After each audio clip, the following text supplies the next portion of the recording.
This is my liquor cabinet. I have wanted a liquor cabinet since I was in college, and at the age of 35, I finally justified it.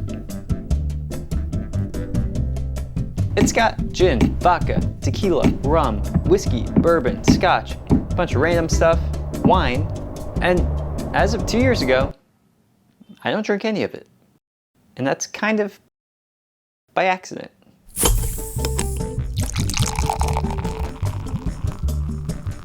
I already know what you're thinking. How do you accidentally stop drinking? We're gonna get to that. But more importantly, this video is gonna show you a few simple strategies that can save you up to $1,500 in alcohol-related expenses, even if you don't stop drinking. Plus, I created a spreadsheet for you that can help you track your night out expenses, and it's free.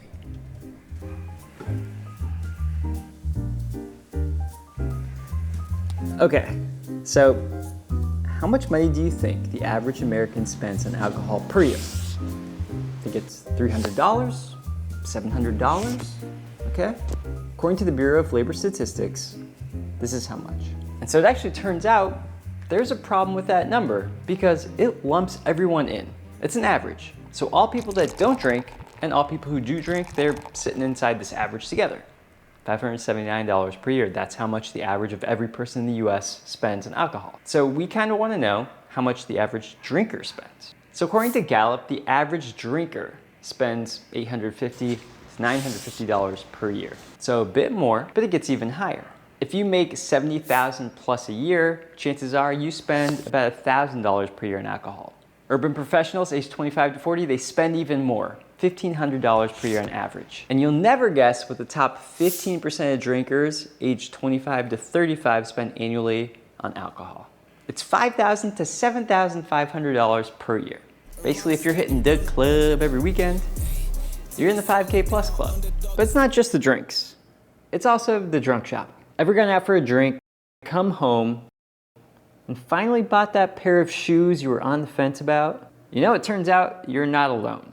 Because this one actually was really interesting to me. I didn't know about this, that there was like a whole definitive category called drunk shopping. According to Finder.com, 79% of people who do drink, they have made impulse purchases while drinking, and guess what the average amount is annually? $444 per year. And as you'll see, it's not just the purchase of alcohol, but the things that kind of come with it as well. These things start adding up. So there's also the late night deliveries. A DoorDash Grubhub study found that there's a 40% spike of orders after drinking. And trust me, this is 100% true. I know this because of experience. I don't want to come off as one of those preachy people who are a bit arrogant when it comes to drinking.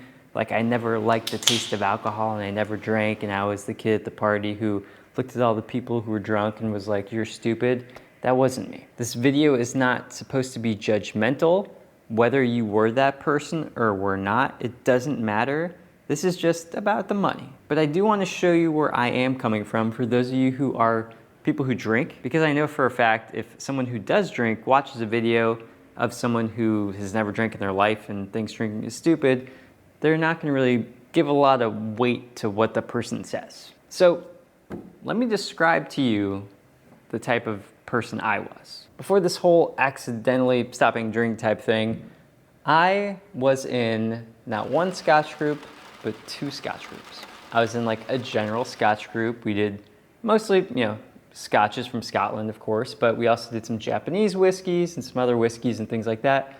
Then I was in a break-off group from that same group that liked only the Islay Scotches, the smokier stuff, the Lafroigs, the Ardbegs, the Lagavulins, those types of Scotches. I just tell you this because I want you to understand that I was into this. It wasn't just like a drink to get drunk type thing. I actually enjoyed learning about it. I thought it was very educational. I thought it was interesting. Now, for those who actually do have a problem, whether it's you, whether it's someone you know, the first step is the most important step. I've linked some things below, and if you are that type of person or you know someone who needs some support, there's some things down below. No judgment if you do think that you are someone who needs some help.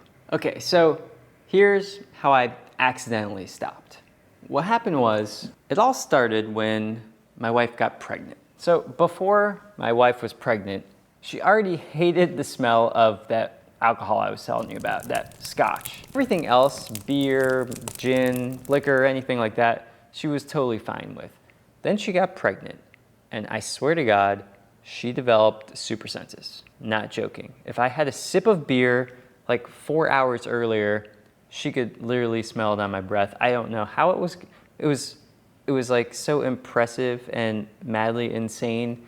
And to this day, I can't believe like how good her sense of smell was. It was crazy. So I'm the type of guy who wants my wife who's pregnant to have an enjoyable night of sleep. I don't want to be someone who keeps her up at night because my breath smells like beer. So I switched to gin. It turns out gin is a bit more floral, and she was okay with the smell of gin. So I started drinking gin and soda with lime. And then, yeah, I just drank less. After my son was born, I'd have one drink. I'd be woken up 5 times in the middle of the night, and that got old real fast. Next thing I know, 4 months has gone by. I basically blacked out, and I wasn't drinking anymore. Like, that was it. Fatherhood, going through pregnancy with my wife, it just led me to stop drinking. And not to say that I don't drink anymore.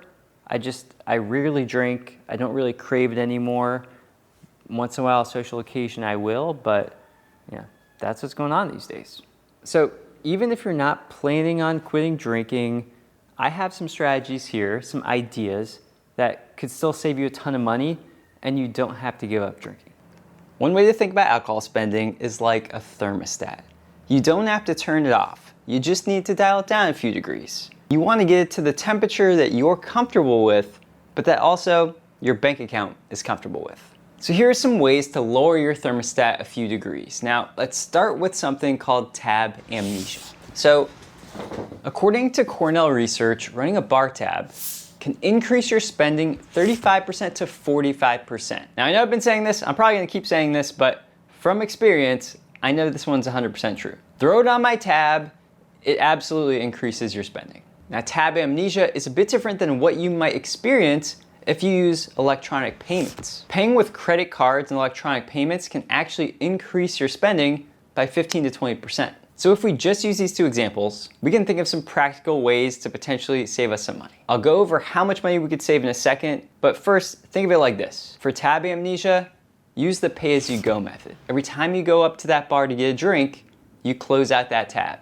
You pay. You just have to be conscious about this. That's it. Pay-as-you-go method, don't open tabs, just pay as you go. Next up is the cash method. You can use these two interchangeably, by the way, but what you can do is just bring a set amount of money in cash when you go out. So that might be, let's say you only want to spend $30 in one night, just bring $30 in cash. Once that cash is done, you're out. I mean, you don't have to go home, just don't spend any more money on alcohol. The last strategy is a pretty obvious one. It's not very outside the box, but honestly, go to happy hour. It's not always practical, you know, if the game starts at like 7:30 or it ends at 9 or whatever it is, you want to stay till the end of it, of course, you can't always hit happy hour. And then of course there is just hosting your friends and people over your house. BYOB, you don't spend on alcohol, have them bring it over. Okay, so how much can these strategies save you? Let's go to the spreadsheet. So I have made this available to you in the description below. Have some fun with it. Doesn't have to be serious, just tinker around. It's for you, whatever you want to do. So the first thing we have is the average cost of different drinks. Beer at bars and restaurants, on average maybe it's $7 for beer. Let's say you go out twice a week and you buy 2 beers each. That's 4 beers. It's $121.24 monthly. And we can see it's $1,454 per year. We also have the opportunity cost. If you invested that $1,454, you made 8%. 10 years later, it'd be worth about just over $22,000. 20 years later, it's $71,000. And 30 years later, it's over $180,000. I know 2 beers a week doesn't sound like a lot, and you can see it really does add up. It's sneaky. It really adds up. It starts kind of eroding your wealth. Now, talking about stopping to go out, we're not talking about stopping drinking. We want to use some strategies. So how can these strategies help us? So we have another sheet here called saving strategies. This pops out the potential savings using the different methods we talked about. Pay as you go, having those 4 beers a week, you could save 35% potentially. It could be about $42 a month or $509 per year. You have the cash method that we talked about. It could be about 30%. Monthly savings of $36 a month, which ends up being $436 annually. Then you have a tab amnesia calculator. It's 4 drinks, you spend $7 a drink, just over $3,000 in a year. So the spreadsheet can show you the money, but only you can decide what it's worth. Maybe it's the drunk shopping, maybe it's that meal you barely remember ordering. For me, saving money on alcohol, it didn't happen all at once. It kind of just happened. That liquor cabinet I dreamed of, now it just sits there as a reminder, not of what I gave up, but of what I've gained. Is alcohol keeping you poor?